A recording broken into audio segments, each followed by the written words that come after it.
Sometimes a person begins to feel something quietly powerful, like a whisper from deep within. A sense that this life isn't just another chapter, but the final act in a much longer story. Not the end of existence, but the end of a cycle. The soul, it seems, has walked this world many times before, but now something is different. The rush for success no longer matters. Old desires lose their grip, and an unfamiliar clarity begins to rise, one that says, "You're almost home." Edgar Cayce, the legendary sleeping prophet, spoke of souls who were living their final incarnation on Earth. Souls who had learned their lessons, fulfilled their karmic debts, and were approaching the threshold of spiritual liberation. According to Cayce, these rare souls often experience specific signs, subtle but undeniable markers that their journey in the physical realm is nearly complete. In this video, we'll uncover 7 powerful signs that your soul may be preparing to move on forever. Because when the end of the cycle approaches, the soul doesn't stay silent. It starts to speak. In Edgar Cayce's vision of the soul, life is not a one-time event, but a long and sacred journey. The soul, he said, returns to Earth again and again, not as punishment, but as a process of learning, refinement, and evolution. Each lifetime presents challenges, relationships, and opportunities to grow closer to the divine essence within. But this cycle does not go on forever. According to Cayce, there comes a point when a soul reaches a state of inner balance, a point where it no longer needs to reincarnate in the material world. This is what he called the final incarnation. To Cayce, a soul who has reached this stage has lived through countless experiences of power and weakness, joy and loss, love and betrayal, and has finally begun to master the deeper spiritual laws: compassion, forgiveness, service, and unity with the Creator. This doesn't mean the person becomes perfect in human terms. Rather, it means the soul has fulfilled the core karmic debts and no longer requires the physical world as a classroom.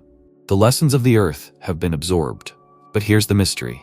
Even souls who are near completion still choose to return. Why?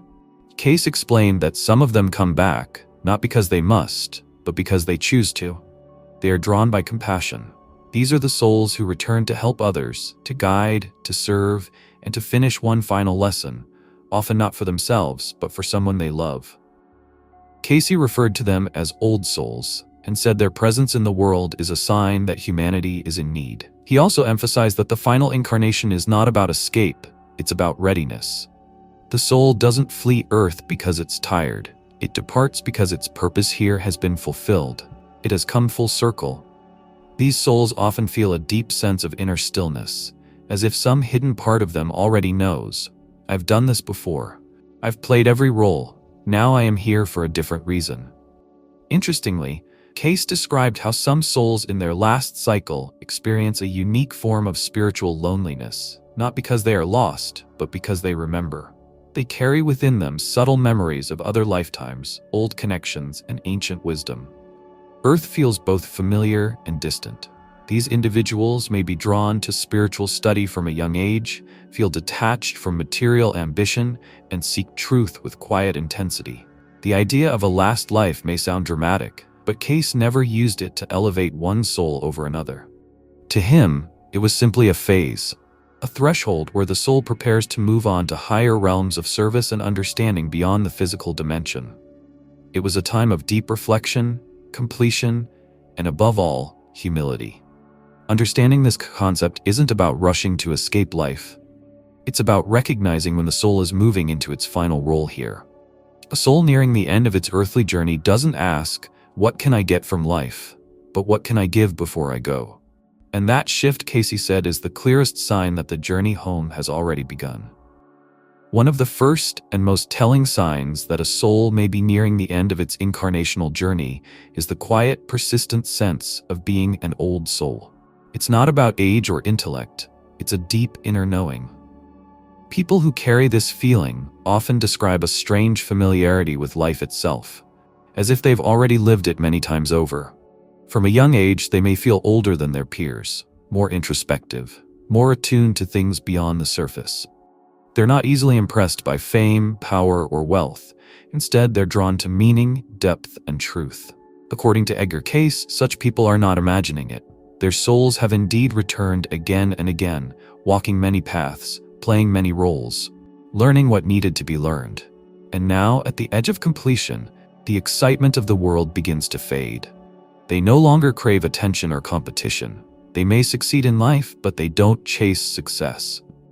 The usual ambitions of the material world, accumulating things, proving oneself, climbing ladders, simply don't resonate anymore.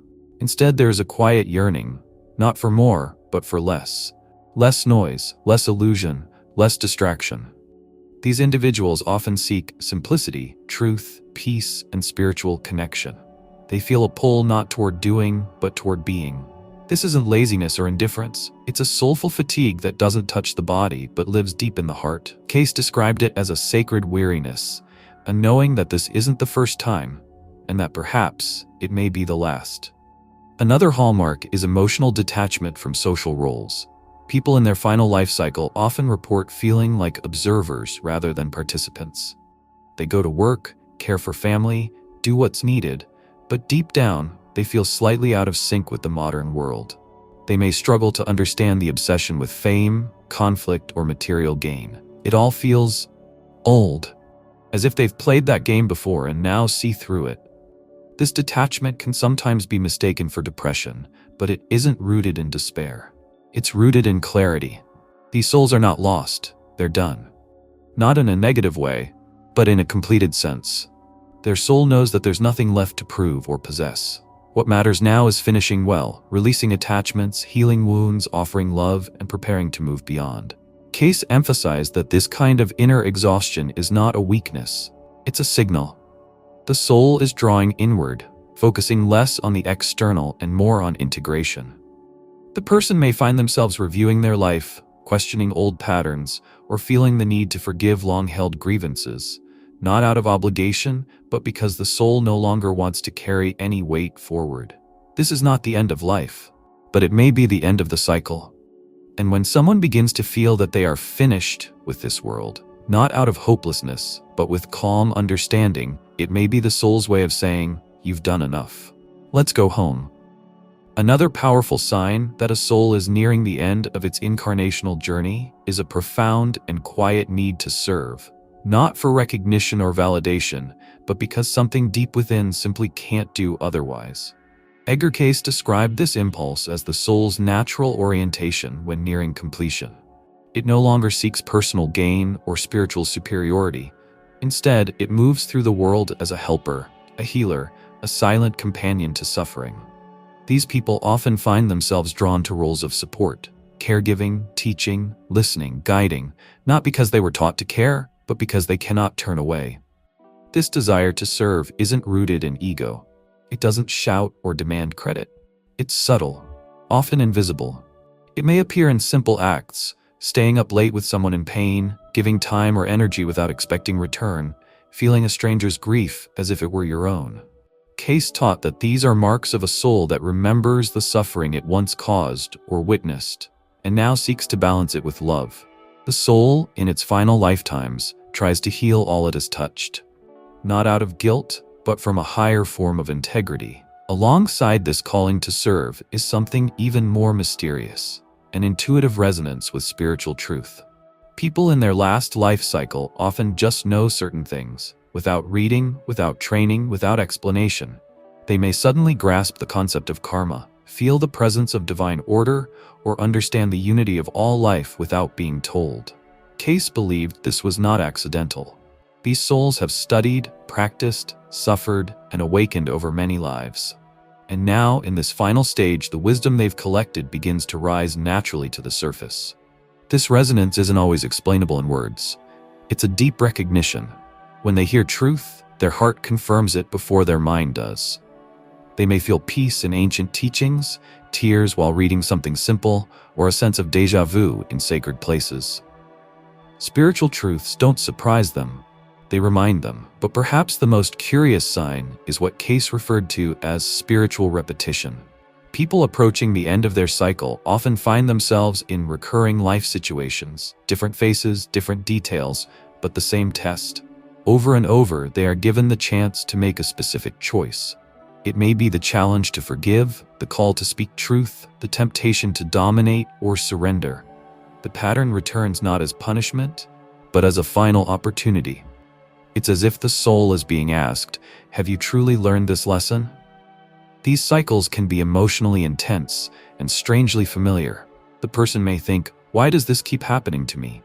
But the answer lies not in the event, but in the choice.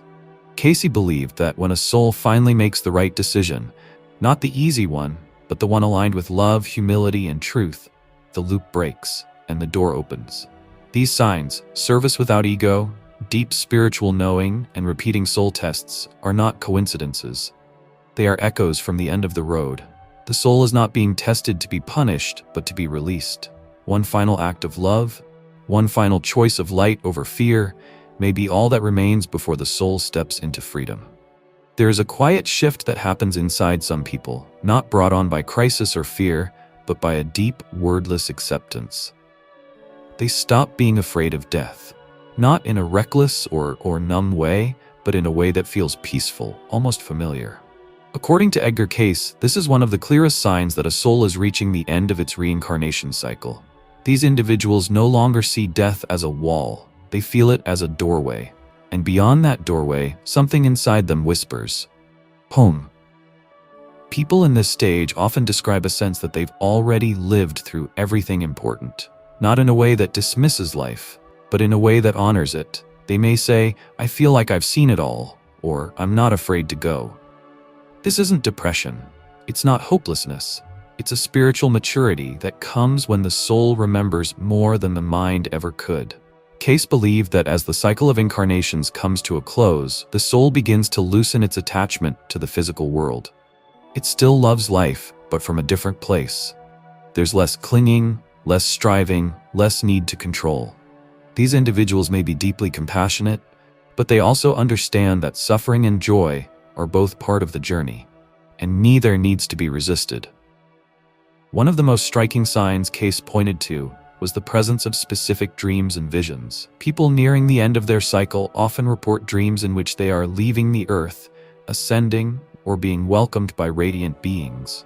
Some dream of a great light, a tunnel, or a peaceful landscape they've never seen before, but instinctively recognize. Others feel the presence of loved ones who have passed, or experience conversations with figures of wisdom and light. These are not ordinary dreams.